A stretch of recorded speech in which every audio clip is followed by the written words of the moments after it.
बिस्मिल्लाहिर्रहमानिर्रहीम। Welcome to lecture number 42 of operating systems. आज से हम फाइल के कॉन्सेप्ट को स्टार्ट करेंगे। हमारे पास जो फाइल का कॉन्सेप्ट होता है उसमें के अंदर क्या होता है बेसिकली कि कंप्यूटर में कोई भी डाटा हम स्टोर करते हैं सेकेंडरी स्टोरेज पर वो स्टोर होता है जब तो फाइल्स की फॉर्म में स्टोर होता है। यानी जो भी हमारे पास बाइनरी फाइल्स हैं, कोड्स हैं, तमाम चीज़ें हैं, वो तमाम की तमाम चीज़ें एज अ फाइल से होती हैं और वो जो फाइल्स होती हैं वो डायरेक्टरीज के अंदर फर्दर और सब डायरेक्टरीज के अंदर स्टोर होती हैं। तो ये कॉन्सेप्ट हम देखते हैं बुक के लिहाज से कि कंप्यूटर के अंदर जो इन्फॉर्मेशन स्टोर होती है सेवरल डिफरेंट स्टोरेज मीडिया पर, जैसे मैग्नेटिक टेप्स हो गई, मैग्नेटिक डिस्क हो गई, ऑप्टिकल डिस्क यानी सीडीज जो होती हैं उनको ऑप्टिकल डिस्क बोलते हैं। इनके अंदर जो भी इंफॉर्मेशन स्टोर होती है ये हमारे पास ऑपरेटिंग सिस्टम एक्सपेक्ट करता है from the physical properties storage devices to define a logical storage unit the file. यानी जो भी उस डिवाइस का जो भी स्टोरेज डिवाइस है उसकी जो प्रॉपर्टीज़ होंगी उसके लिहाज से ऑपरेटिंग सिस्टम एब्स्ट्रैक्ट करेगा और उस लॉजिकल स्टोरेज यूनिट को डिफाइन करेगा जो कि एक फ़ाइल है। यानी फ़ाइल बेसिकली एक लॉजिकल स्टोरेज यूनिट होता है। फाइल्स जो होती हैं वो ये मैप की जाती हैं फिजिकल डिवाइसेस के ऊपर, और ये जो स्टोरेज डिवाइसेस होती हैं ये नॉन वोलेटाइल होती हैं। यानी जब अगर हम इनकी पावर कट कर देते हैं तो हमारा डाटा डिलीट नहीं होता। A file is a named collection of related information that is recorded on secondary storage। यानी जो भी हमारे पास इंफॉर्मेशन है एक तरह से रिलेट है एक दूसरे के साथ, वो इन्फॉर्मेशन जब उसकी हम नेम्ड कलेक्शन कर रहे हैं यानी उस कलेक्शन को कुछ नाम दे दें तो वो फाइल होती है। अब जो डाटा होता है वो सेकेंडरी स्टोरेज पर तब तक नहीं लिखा जा सकता जब तक किसी फाइल की फॉर्म में ना हो, क्योंकि फिर उसको समझ ही नहीं आएगी कि डाटा कैसे उठाना है, कहाँ से उठाना है। अगर फाइल का कोई नेम होगा, फाइल की फॉर्म में होगा, तभी हम डाटा वहाँ से निकाल सकते हैं, उसको असेस कर सकते हैं। जो फाइल होती है वो रिप्रेजेंट करती है प्रोग्राम्स को और डाटा को। डाटा फाइल्स जो होती हैं वो न्यूमेरिक भी हो सकती हैं, अल्फ़ाबेटिक, अल्फ़ान्यूमेरिक, बाइनरी, किसी भी फॉर्म में हो सकती हैं। तो इन एसेंस यानी अगर इसका निचोड़ निकाला जाए तो कंटीन्यूअस लॉजिकल एड्रेस स्पेस होता है जो भी एक फ़ाइल होती है। यानी एक लॉजिकल एड्रेस स्पेस होगा जो कि कंटीन्यूअस एक साथ इकट्ठा पड़ा हुआ होगा हमारी सेकेंडरी स्टोरेज के ऊपर। यानी अभी तक जहाँ पर जो हमारे पास कॉन्सेप्ट है वो ये है कि सेकेंडरी स्टोरेज के ऊपर कोई भी डाटा स्टोर करते हैं तो वो जब स्टोर होता है तो उसके अंदर से जो रिलेटेड डाटा होता है, जो रिलेटेड इन्फॉर्मेशन होती है, उसको हम एक नाम दे देते हैं और उसको हम फाइल की फॉर्म पे स्टोर करते हैं। अगर हम फाइल की फॉर्म में स्टोर करेंगे तो ही डाटा स्टोर होगा, वरना सेकेंडरी स्टोरेज पे कोई भी डाटा या कोई भी इन्फॉर्मेशन स्टोर नहीं होगी। अब किसी भी फाइल का जो स्ट्रक्चर होता है वो डिफरेंट तरह का होता है। एक हमारे पास होता है नन के कोई भी उसका स्ट्रक्चर नहीं है, एक होता है सिंपल और एक होता है कॉम्प्लेक्स। अब इन तमाम चीज़ों की हम डिटेल देखते हैं कि file has certain structured characteristics according to its type. Type के लिहाज से इसकी करेक्टरिस्टिक्स होती हैं। जो कॉमन टाइप्स हैं उसमें एक नन है, यानी files just sequence of words और बाइट्स है, उसका कोई स्पेसिफिक प्रॉपर स्ट्रक्चर नहीं है। उसके अलावा सिंपल है, यानी लाइंस हैं, फिक्स लेंथ है, वेरिएबल लेंथ है, इस तरह का सिंपल रिकॉर्ड का उसका स्ट्रक्चर है। दूसरा कम्प्लेक्स स्ट्रक्चर है जिसके अंदर फॉर्मेटेड डॉक्यूमेंट्स आ जाते हैं या रीलोकेटेबल लोड फाइल्स आ जाती हैं, यानी जो रन टाइम में मेमोरी में रीलोकेट कर सकते हैं। तो ये आपने शॉर्ट क्वेश्चन के लिए याद रखना है कि फाइल की डिफरेंट क्या टाइप्स हैं, उनके क्या स्ट्रक्चर्स हैं। अब यूनिक्स जो होता है वो हर फाइल को सीक्वेंस ऑफ बाइट्स की तरह लेता है, यानी उसको बस जो नन वाला स्ट्रक्चर था, जो सीक्वेंस ऑफ वर्ड्स बाइट्स था, बस वही उसको पता है। बाकी वो ये नहीं जानता कि ये सिंपल है, कम्प्लेक्स है, क्या है। कोई भी इंटरप्रिटेशन बाइट्स की नहीं होती। तो जो सिस्टम होता है ये मैक्सिमम फ्लेक्सिबिलिटी प्रोवाइड करता है क्योंकि ये कोई स्ट्रक्चर पे डिपेंडेंट नहीं रह जाता, लेकिन सपोर्ट बहुत कम मिलती है। तो जो भी एप्लीकेशन प्रोग्राम होती है इसके अंदर अपना कोड होता है जो इंटरप्रेट करता है इनपुट फाइल को into the application appropriate structure, यानी कोड फाइल के अंदर ही शामिल होगा जो बता देगा कि इस फाइल का क्या स्ट्रक्चर है। कोई ऑपरेटिंग सिस्टम उससे कोई भी इंटरप्रिटेशन नहीं लेगा खुद से। लेकिन जो भी ऑपरेटिंग सिस्टम्स होते हैं इनको एटलीस्ट एक स्ट्रक्चर तो सपोर्ट करना पड़ता है, चाहे वो नन को ही क्यों ना सपोर्ट करें, तो ताकि एग्जीक्यूटेबल फाइल जो होती हैं वो उसके अंदर लोड और रन कर सकें प्रोग्राम्स को। तो एग्जीक्यूटेबल फाइल का जो स्ट्रक्चर है ये तमाम ऑपरेटिंग सिस्टम्स ने स्टोर करना होता है। ये इंपॉर्टेंट एमसीक्यू है। नेक्स्ट हमारे पास फाइल के एट्रीब्यूट्स। एट्रीब्यूट्स का मतलब उसकी कुछ प्रॉपर्टीज़ होती हैं, उसकी कुछ इन्फॉर्मेशन होती है। वो हम देखते हैं कि क्या क्या होती है कि हर फाइल के कुछ एट्रीब्यूट्स हैं जो operating system to operating system vary करते हैं। लेकिन जो टिपिकली हमारे पास होते हैं उनमें फाइल का नेम होता है, टाइप होती है उसकी, location, size, protection, owner, time and date created, time and date last updated और रीड राइट पॉइंटर वैल्यू होती है।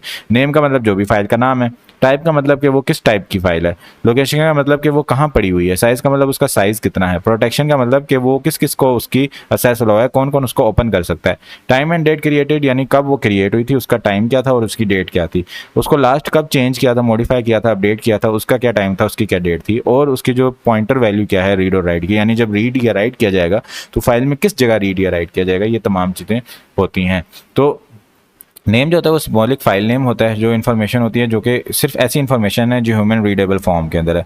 बाकी जो तमाम इन्फॉर्मेशन है वो कंप्यूटर के लिए होती है। अब ये जो टाइप होती है ये इन्फॉर्मेशन होती है जो सिस्टम सपोर्ट करते हैं डिफरेंट टाइप्स, उनको देने के लिए होती है।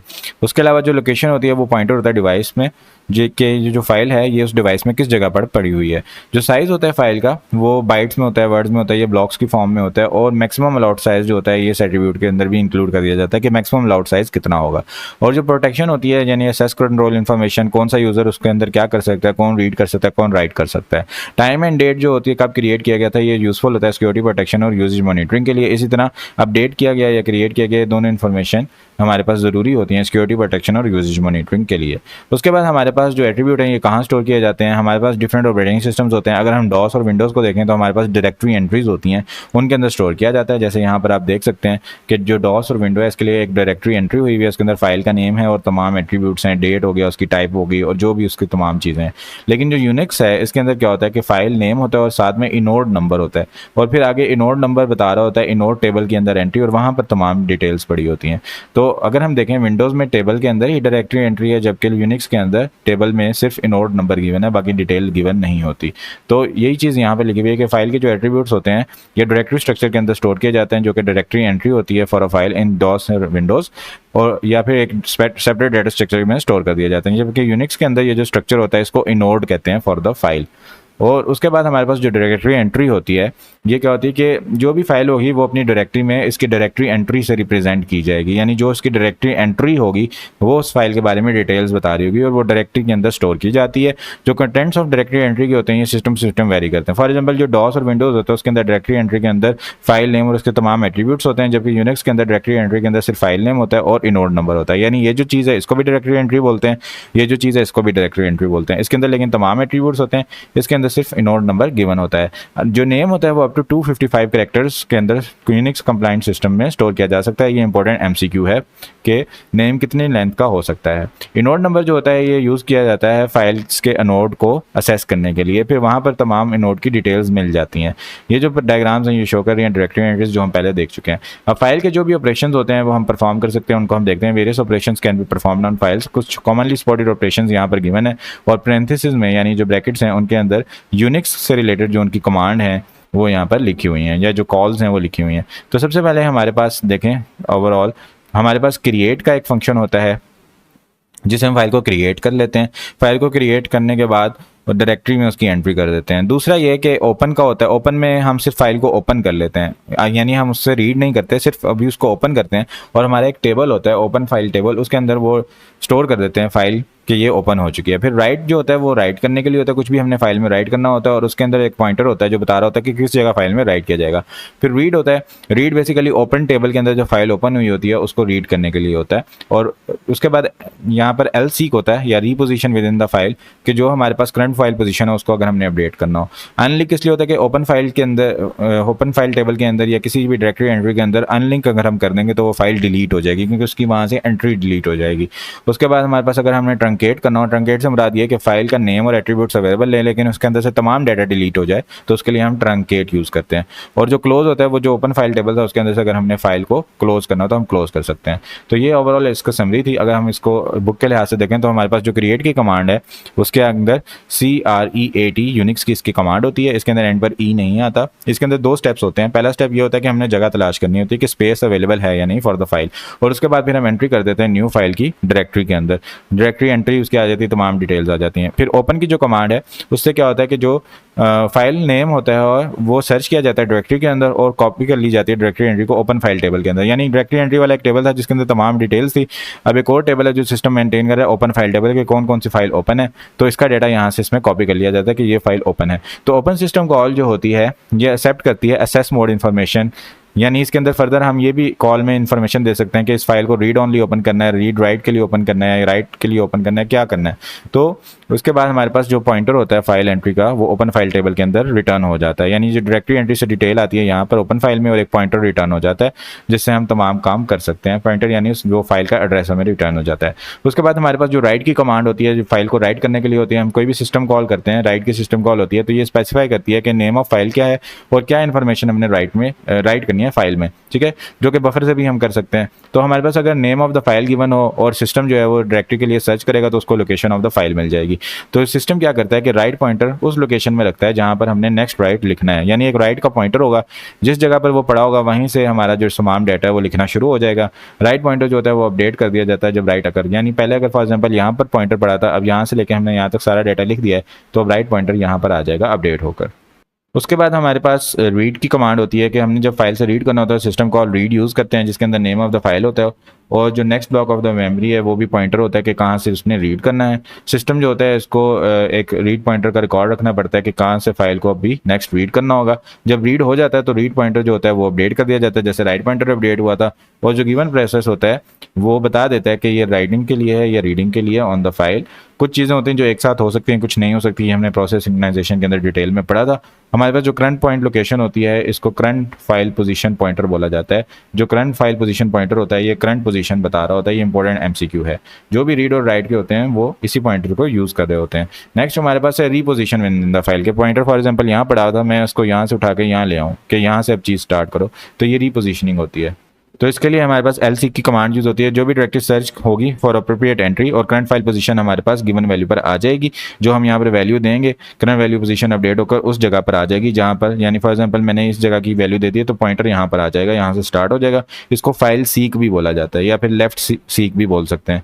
उसके बाद हमारे पास अनलिंक की कमांड होती है। जो डायरेक्टरी को नेम फाइल से सर्च किया जाता है और फिर फाइल स्पेस और को रिलीज कर दिया जाता है और डायरेक्टरी एंट्री उसकी इरेज कर दी जाती है। इससे फाइल डिलीट की जा सकती है। ये बहुत ज़्यादा इंपॉर्टेंट एमसीक्यू है। इन तमाम कमांड में सबसे ज़्यादा इंपॉर्टेंट यही है कि फाइल को डिलीट करने के लिए कौन सी कमांड यूज़ कर जाती है लिनक्स में, तो वो अनलिंक की कमांड यूज़ की जाती है। फिर ट्रंकेट है, जो फाइल को क्रिएट करने के लिए कमांड थी वही इसके लिए है, लेकिन यहाँ पर क्या करते हैं कि हमें कुछ एट्रीब्यूट पास कर दिए जाते हैं जिनसे हम ये काम करते हैं। यानी एक स्पेशल फ्लैग होता है, जब क्रिएट में पास किया जाएगा तो क्या होगा कि फाइल के एट्रीब्यूट्स तो रहते हैं लेकिन उसका कॉन्टेंट डिलीट हो जाता है। तो हमारे पास जो फाइल की लेंथ है वो 0 सेट कर दी जाती है और फाइल स्पेस रिलीज कर दी जाती है। उसके बाद हमारे पास क्लोज की कमांड है। क्लोज की कमांड से क्या होता है कि जो फाइल क्लोज कर दी जाती है, जो ऑपरेटिंग सिस्टम होता है इसकी एंट्री ओपन फाइल टेबल में से डिलीट कर देता है। फाइल डिलीट नहीं होती, जस्ट ओपन फाइल का जो टेबल था जहाँ पे तमाम ओपन फाइल्स पड़ी थी वहाँ से फाइल की एंट्री डिलीट हो जाती है। डायरेक्टरी की एंट्री उसकी अवेलेबल सिस्टम में रहती है। उसके बाद हमारे पास एक्सटेंशन का कॉन्सेप्ट है। एक्सटेंशन का कॉन्सेप्ट जो होता है वो हमारे क्या होता है कि फॉर एग्जाम्पल हमारे पास .doc एक्सटेंशन है, डॉट हमारे पास txt एक्सटेंशन है। तो इस एक्सटेंशन से हमें पता चल जाता है कि किस टाइप की फाइल है। और जब हम इसको ओपन करते हैं तो कंप्यूटर को भी पता चलता है कि भाई इसको किस प्रोग्राम में ओपन करना है। ये डॉक की फाइल है इसको वर्ड में ओपन करना है, ये txt फाइल है इसको नोट पैड में ओपन करना है, कोई जेपीजी की फाइल है उसको फोटो एडिटर में ओपन करना है। इस तरह के डिफरेंट मतलब सॉफ्टवेयर भी होते हैं। सॉफ्टवेयर को भी आइडिया होता है एक्सटेंशन से, और जो ह्यूमन बीइंग होता है उसको भी आइडिया हो जाता है कि एक्सटेंशन, तो एक्सटेंशन इसलिए बहुत हेल्पफुल होती है। अब कॉमन टेक्निक होती है फाइल को इम्प्लीमेंट करने के लिए कि हम type of file as the part of the file name include कर लेते हैं। यानी फाइल नेम के बाद जो फाइल नेम होता है उसको दो हिस्सों में डिवाइड कर दिया जाता है। पहला उसका नेम होता है और दूसरा उसकी एक्सटेंशन होती है, और इसके अंदर एक पीरियड करैक्टर यानी डॉट से सेपरेट कर दिया जाता है। यहाँ पे नाम होता है और डॉट के बाद उसकी एक्सटेंशन आ जाती है। जो भी यूजर होता है या ऑपरेटिंग सिस्टम होता है ये नेम से ही बता सकता है कि किस टाइप की फाइल है। जैसे मैंने आपको पहले बताया कि txt की फाइल है हमें पता चलेगा टेक्स्ट फाइल है, जेपीजी की फाइल है हमें पता चल जाएगा इमेज फाइल है। ऑपरेटिंग सिस्टम क्या करता है एक्सटेंशन को यूज करता है टाइप ऑफ फाइल इंडिकेट करने के लिए, और टाइप ऑफ ऑपरेशन जो उस फाइल पे हो सकते हैं, कौन सा सॉफ्टवेयर उसको ओपन कर सकता है, क्या कर सकते हैं, तमाम चीज़ें आ जाएंगी। जो डॉस विंडो होती है उसके अंदर exe.com.bat एक्सटेंशन है, ये एग्जीक्यूट्स हो सकती हैं। .exe वाली हो सकती है .com, और .bat वाली विंडोज़ और डॉस में एग्जीक्यूट हो सकती हैं। उस ये जो .exe.com और .bash फाइल है इनके अलावा एग्जीक्यूशन की फाइल्स जो होती हैं उनके लिए स्पेशल सॉफ्टवेयर की फिर जरूरत पड़ जाती है। जो यूनिक्स होता है उसके अंदर क्रूड मैजिक नंबर होता है, वो एक्सटेंशन सेव नहीं करता, बल्कि जो फाइल होती है फाइल के स्टार्ट में एक मैजिक नंबर आता है जो बता रहा होता है कि ये फाइल किस टाइप की होगी, और उस लिहाज से फिर वो ऑपरेशन परफॉर्म कर लेता है। और ऐसा भी हो सकता है कि हमारे पास जो नंबर है वो रफली इंडिकेट कर रहा हो कि फाइल एग्जीक्यूटेबल प्रोग्राम है, बैच फाइल है, शेल स्क्रिप्ट है, क्या है। लेकिन जो तमाम फाइल्स होते हैं उसके अंदर मैजिक नंबर स्टोर नहीं किया जाता। तो कुछ फीचर्स होते हैं वो ज़ाहिरी बात है इसके ऊपर रिलाई नहीं किया जा सकते, क्योंकि कभी हमें मैजिक नंबर मिलेगा कभी नहीं मिलेगा।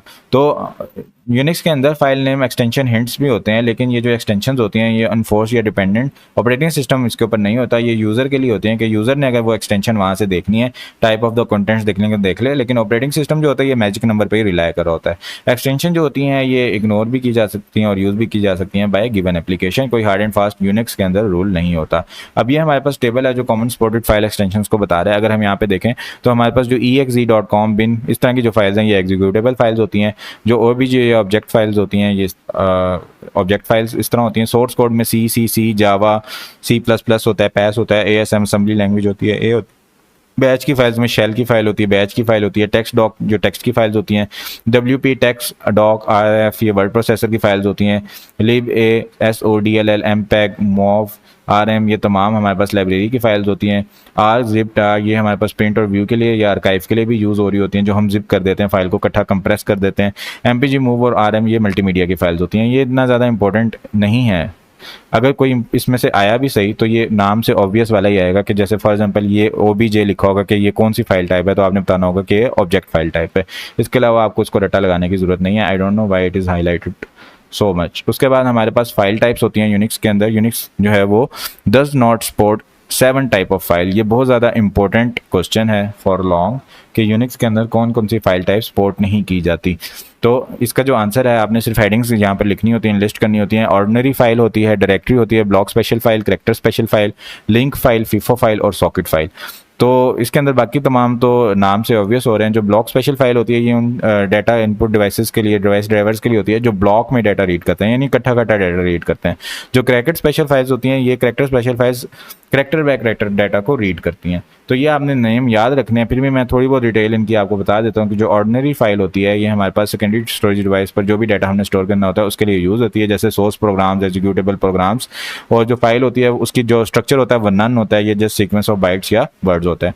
उसके बाद जो डायरेक्टरी होती है ये नेम ऑफ दूसरी फाइल्स या डायरेक्टरीज को कंटेन कर रही होती है। ब्लॉक स्पेशल फाइल होती है ये ब्लॉक ओरिएंटेड डिवाइसेज जैसे डिस्क हो गई, ब्लॉक ओरिएंटेड जो ब्लॉक में डाटा कट्टा उठाती होती हैं, इन हार्डवेयर डिवाइसेज को असेस करने के लिए होती है। करेक्टर स्पेशल फाइल होती है जो करस्पॉन्ड करती है करेक्टर ओरिएंटेड डिवाइसेज को, जैसे कीबोर्ड हो गया। लिंक की जो फाइल होती है वो लिंक यूज़ करने के लिए होती है, दो फाइल्स को आपस में लिंक करने के लिए होता है। अच्छा, यहाँ पर ये होना चाहिए था कि कौन सी, ये डज नॉट नहीं होना चाहिए था, ये होना चाहिए था कि यूनिक्स किन फाइल्स को सपोर्ट करता है। आई डोंट नो ये डज नॉट क्यों लिखा हुआ है। अच्छा, जो लिंक की फाइल होती है वो होती है LNS। अगर LNS करेंगे तो सॉफ्ट लिंक हो जाएगा, अगर ये नहीं करेंगे तो हार्ड लिंक होगा। ये हम concept I think last lecture में देखेंगे। तो ये सिस्टम क्रिएट करता है जब भी कोई सिम्बॉलिक लिंक होता है एग्जिस्टिंग फाइल के अंदर, और हम रीनेम कर सकते हैं एग्जिस्टिंग फाइल को और शेयर कर सकते हैं विदाउट डुप्लीकेटिंग इट्स कॉन्टेंट। तो ये डिटेल हम लिंक फाइल की देखेंगे। हार्ड लिंक में हम डुप्लीकेट नहीं करते कॉन्टेंट में, और बाकी जो सॉफ्ट होता है उसके अंदर हम करते हैं। उसके बाद हमारे पास जो फीफो होता है, फीफो में जो होता है वो मेक फीफो या मेक नोट कमांड्स के साथ क्रिएट किया जाता है, जो पाइप के लिए या डाटा कम्युनिकेशन के लिए यूज़ हो रहा होता है। ये प्रोसेस को इनेबल करता है वो कम्युनिकेट कर लें। फीफो नेम पाइप जो होता है एक ऐसा एरिया होता है कर्नल के अंदर जो टू प्रोसेसेस को कम्युनिकेशन अलाउ करता है, लेकिन प्रोसेसेस को रिलेटेड होना ज़रूरी नहीं होता। उसके बाद हमारे पास सॉकेट होता है। सॉकेट जो होता है BSD कंप्लाइंट सिस्टम, यानी डिफरेंट सिस्टम्स के अंदर अगर ऑपरेटिंग सिस्टम्स में प्रोसेसेस ने आपस में कम्युनिकेट करना है डिफरेंट कंप्यूटर्स पर, तो उसके लिए हमें सॉकेट यूज़ करना पड़ता है। उसके बाद हमारे पास फाइल असेस है कि फाइल जो होते हैं इन्फॉर्मेशन जो है उसकी असेस करने के डिफरेंट तरीके होते हैं। क्या क्या तरीके होते हैं? एक हमारे पास सिक्वेंशियल असेस होता है, एक डायरेक्ट असेस होता है। तो सिक्वेंशियल असेस में क्या होता है कि एक सीक्वेंस में डाटा को रीड किया जाता है, यानी एक तरफ से हम स्टार्ट करते हैं और दूसरी तरफ जाते हैं, बीच बीच में से रैंडमली डाटा पिक नहीं कर सकते। तो जो भी फाइल के अंदर इन्फॉर्मेशन होती है ऑर्डर में प्रोसेस होती है, one record after the other. और जो रीड ऑपरेशन होता है ये next portion of the file read करता है और फाइल पॉइंटर को ऑटोमेटिकली एडवांस कर देता है रीड करने के बाद, ताकि इनपुट आउटपुट की लोकेशन ट्रैक होती रहे। इस तरह जो राइट ऑपरेशन होता है ये end of the file right append करता है और एडवांस करता है to the end of the newly written material. अच्छा, अब ये जो फाइल है इसमें अगर आपने किसी स्पेशल जगह पे जाना हो तो आपको पूरा शुरू से ट्रैवर्स करके उस स्पेशल जगह पे भी आप जा सकते हैं। ज़रूरी नहीं है कि आप हमेशा एंड पर ही राइट करेंगे या हमेशा आप स्टार्ट से ही रीड करेंगे। तो अगर आपने फाइल को रीसेट करना है बिगनिंग पर तो इसको रीसेट किया जा सकता है, और स्किप फॉरवर्ड या बैकवर्ड भी किया जा सकता है बाय n रिकॉर्ड्स। आप n रिकॉर्ड स्पेसिफाई कर देंगे उतने रिकॉर्ड स्किप हो जाएंगे, लेकिन जाना आपको एक सीक्वेंस में ही पड़ता है। उसके बाद हमारे पास डायरेक्ट असेस फाइल होती हैं जिनको हम कहीं भी बीच से असेस कर सकते हैं। ये फिक्स लेंथ लॉजिकल रिकॉर्ड से बनी होती है, ये इंपॉर्टेंट MCQ है। और हमारे पास जो प्रोग्राम होते हैं वो रीड राइट कर सकते हैं नो पर्टिकुलर ऑर्डर, किसी भी ऑर्डर के अंदर। जो डायरेक्ट असेस मेथड होता है फाइल का, इसको मॉडिफाई करना पड़ता है, ब्लॉक नंबर इसके अंदर ऐड करना पड़ता है, क्योंकि ब्लॉक्स की फॉर्म में लिखा होता है। रीड एन करेंगे तो हमारे पास रिलेटिव ब्लॉक नंबर से रीड हो जाएगा, राइट एन करेंगे तो उस रिस्पेक्टिव ब्लॉक में राइट हो जाएगा। तो अल्टरनेटिव अप्रोच इसकी ये होती है कि रीड नेक्स्ट और राइट नेक्स्ट के पॉइंटर हम रख लेते हैं कि अगली बार रीड करेंगे तो कहाँ करेंगे, राइट करेंगे तो कहाँ रखेंगे। और उसके बाद हमारे पास पोजीशन फाइल भी होती है टू एन, और एन जहाँ पर एक ब्लॉक नंबर होता है, यानी जब हम एन करेंगे और पोजीशन फाइल करेंगे तो हमारे पास क्या होगा, एन पर जो लेफ्ट सीक है वो चला जाएगा। जो ब्लॉक नंबर होता है जो ऑपरेटिंग सिस्टम का यूजर प्रोवाइड करता है वो नॉर्मली एक रिलेटिव ब्लॉक नंबर होता है और index relative to the beginning of the file. यानी फॉर एग्जांपल फाइल की बिगिनिंग 0 से हो रही है और मैं उसको ब्लॉक नंबर देता हूँ 5, तो 0 से लेके आगे जो इसके रिलेटिव डिस्टेंस होगा उसके लिहाज से ब्लॉक नंबर मेरे पास अवेलेबल होगा। तो हमारे पास जो सिक्वेंशियल असेस और डायरेक्ट असेस फाइल है इसकी कुछ हमें इंप्लीमेंटेशंस दी गई हैं कि सिक्वेंशियल सेल में हम रीसेट कर सकते हैं शुरू में जाने के लिए, रीड नेक्स्ट और राइट नेक्स्ट कर सकते हैं आगे आगे राइट करने के लिए और रीड करने के लिए। जो यहाँ पर हमारे पास है इम्प्लीमेंटेशन डायरेक्टर, इसमें CP इक्वल टू 0 कर सकते हैं जिससे रीसेट हो जाएगा। रीड CP करके CP +1 करेंगे तो रीड नेक्स्ट पे मूव कर जाएगा। राइट CP करके CP +1 करेंगे तो राइट एक पॉइंटर इंक्रीमेंट हो जाएगा, आगे चला जाएगा।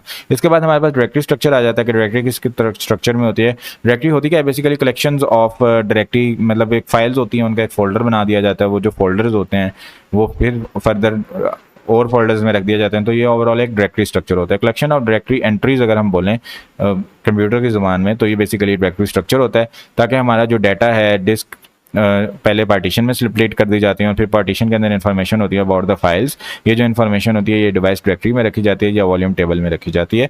तो ये तमाम डायरेक्टरी का स्ट्रक्चर होता है। जैसे यहाँ पर अगर आप देखें हमारे पास डायरेक्टरीज होती हैं और फिर उन डायरेक्टरीज के नीचे हमारे पास फाइल्स होती हैं और या फिर सब डायरेक्टरीज भी हो सकती हैं। उसके बाद हमारे पास डायरेक्टरी में हम ऑपरेशंस परफॉर्म कर सकते हैं, वो तमाम ये ऑपरेशंस हैं। हम किसी डायरेक्टरी को अगर क्रिएट करना है तो मेक DIR, ओपन करना है तो ओपन DIR, रीड करना है रीड DIR, रिवाइंड करना है रिवाइंड DIR, क्लोज करना है क्लोज DIR, डिलीट करना है रिमूव DIR, चेंज डायरेक्टरी करना है CD की कमांड होती है और LS की कमांड होती है लिस्ट करने के लिए, और सर्च करने के लिए इन्होंने कमांड नहीं दी हुई, लेकिन सर्च हम डायरेक्टरी में कर सकते हैं क्योंकि कमांड की ज़रूरत नहीं होती, हमने जस्ट फाइल नेम बताना होता है, ओपन में, क्लोज में, राइट में, रीड में, तो वो खुद ही सर्च कर लेता है। जो CD होता है ये बहुत ज़्यादा इंपॉर्टेंट होता है, ये आपने याद रखना है कि चेंज डायरेक्टरी करने के लिए कौन सी कमांड यूज़ होती है, MCQ के लिए बहुत ज़्यादा इंपॉर्टेंट है। उसके बाद हमारे पास डायरेक्टरी स्ट्रक्चर जो होता है उसमें जब हम पर्टिकुलरली डायरेक्टरी स्ट्रक्चर को कंसीडर कर रहे होते हैं तो हमें कुछ इश्यूज कंसीडर करने पड़ते हैं। एक तो ये कि एफिशिएंट सर्चिंग उसमें होनी चाहिए, दूसरा नेमिंग उसके अंदर अच्छी तरह से होनी चाहिए, कन्वीनियंट टू यूज़र्स हो। अब जो यूज़र्स होते हैं वो डिफरेंट फाइल्स के लिए सेम नेम रख सकते हैं और जो सेम फाइल होती है उसके डिफरेंट नेम भी हो सकते हैं। और ग्रुपिंग होनी चाहिए, लॉजिकल ग्रुपिंग फाइल्स की होगी, जैसे जावा प्रोग्राम सारे इकट्ठे कर दिए जाएंगे, गेम सारी इकट्ठी कर दी जाएंगी। तो डायरेक्टरी स्ट्रक्चर बेसिकली इसके कुछ इश्यूज़ हैं या कंसर्न्स हैं जो हमने माइंड में रखने होते हैं, जो कि हैं एफिशिएंट सर्चिंग, नेमिंग और ग्रुपिंग। उसके बाद हमारे पास सिंगल लेवल डायरेक्टरी होती है, 2 लेवल डायरेक्टरी होती है और हमारे पास tree level directory, tree directory होती है। तो हम ये चीज़ देखते हैं कि सिंगल लेवल डायरेक्टरी जो होती है इसके अंदर तमाम जो फाइल्स होती हैं वो एक ही सेम डायरेक्टरी के अंदर आ जाती हैं, यानी एक ही डायरेक्टरी होगी उसके अंदर तमाम फाइल्स होंगी, एक डायरेक्टरी होगी उसके अंदर तमाम फाइल्स होंगी, जो सपोर्ट और अंडरस्टैंड करने के लिए ईजी होती है। लेकिन जब नंबर ऑफ फाइल्स इंक्रीज हो जाती हैं या सिस्टम के अंदर एक से ज़्यादा यूजर्स आ जाते हैं तो लिमिटेशन आती हैं, एक बहुत ज़्यादा झुमघट्टा मच जाता है। तो तमाम फाइल्स सेम डायरेक्टरी के अंदर होती हैं तो उनके यूनिक नेम्स होने चाहिए, एक डायरेक्टरी के अंदर फाइल्स के सेम नेम नहीं हो सकते। फिर हमारे पास 2 लेवल डायरेक्टरी होती है, यानी यहाँ पर हमारे पास separate directory for each user होगी, एक मास्टर डायरेक्टरी आ गई है, फिर अलग अलग डायरेक्टरीज आ गई हैं और उनके अंदर अलग अलग फाइल्स आ गई। तो दिस इज़ बेसिकली 2 लेवल, पहला लेवल ये है, दूसरा लेवल ये है। फिर उसके बाद हमारे पास जब यूज़र रेफर करता है पर्टिकुलर फाइल को अपनी ऑन यूज़र डायरेक्टरी में, तो वो सिर्फ उसकी अपनी यूज़र डायरेक्टरी में सर्च किया जाता है, दूसरे यूज़र की डायरेक्टरी में सर्च नहीं किया जा सकता। तो इसी वजह से हमारे पास डिफरेंट यूज़र होते हैं, उनके सेम फाइल नेम हो सकते हैं क्योंकि वो डिफरेंट डिफरेंट डायरेक्टरीज में पड़े होते हैं, as long as the file names within each UFD are unique. लेकिन जो एक यूज़र की फाइल डायरेक्टरी है उसके अंदर फाइल नेम्स आपस में यूनिक होने चाहिए।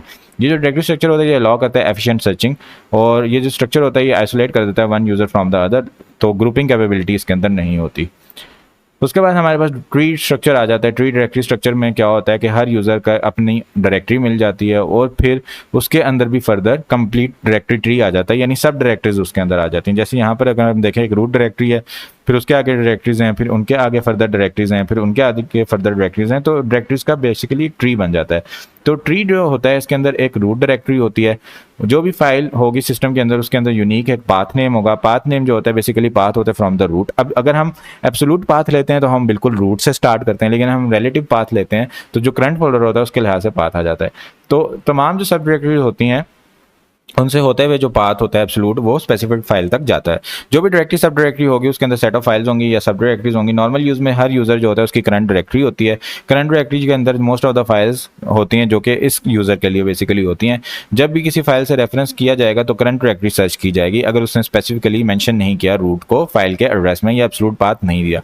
अगर उसको फाइल नीडेड है जो करंट डायरेक्टरी के अंदर नहीं है तो यूज़र को 2 तरीके होते हैं, या तो वो एब्सोल्यूट पाथ देता है या चेंज डायरेक्टरी करके दूसरी डायरेक्टरी में चले जाए जहाँ पर वो फाइल पड़ी हुई है। तो यूज़र या तो पाथ नेम स्पेसिफाई कर देता है या डायरेक्टरी को चेंज कर देता है to directory holding the file using CD system call. तो जो स्ट्रक्चर होता है ये हैंड सपोर्ट कर देता है एफिशिएंट सर्चिंग को, और यूज़र को अलाउ कर देता है कि वो अपनी सब डायरेक्टरीज जो हैं उनको अलाउ कर दे और परमिट्स कर दे कि किस किस को वो स्ट्रक्चर क्या क्या उसके ऊपर इम्पोज करेगा और किस किस को वो अलाउ करेगा कि वो अपनी डायरेक्टरी को असेस कर सकता है। उसके बाद हमारे पास जो नोटेशंस और कॉन्सेप्ट कुछ यूनिक्स के लिहाज से आ जाते हैं, कुछ सिंबल्स आ जाते हैं जो हमने पहले मिड टर्म में भी देखे थे। हमारे पास जो सिंगल स्लैश का साइन होता है ये रूट डायरेक्टरी को शो करता है, जो हमारे पास टिल्डे का साइन होता है ये होम डायरेक्टरी को शो करता है, इसको डॉलर होम भी लिख सकते हैं।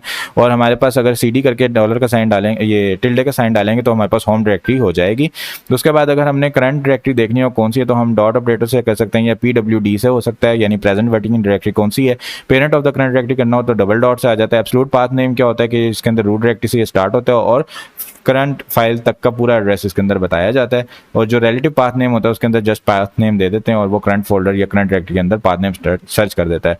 जो हमारे पास करंट डायरेक्टरी, करंट जो फाइल नेम होता है वो करंट डायरेक्टरी से स्टार्ट होता है या यूज़र की होम डायरेक्टरी से भी स्टार्ट हो रहा होता है, जैसे ये हमारे पास करंट पाथ है। तो ये जो बेसिकली पूरा एक पाथ दिया हुआ है लेकिन ये होम से स्टार्ट हो रहा था, इस वजह से ये रिलेटिव पाथ कंसीडर होता है। एब्सोल्यूट पाथ इसको कंसीडर नहीं किया जाता, ये MCQ भी अक्सर पूछ लिया जाता है। उसके बाद यहाँ पर हमारा ये लेक्चर एंड होता है। Thank you so much everyone for joining watching. अपने दुआ में याद रखिएगा। टेक केयर, अल्लाह हाफिज़।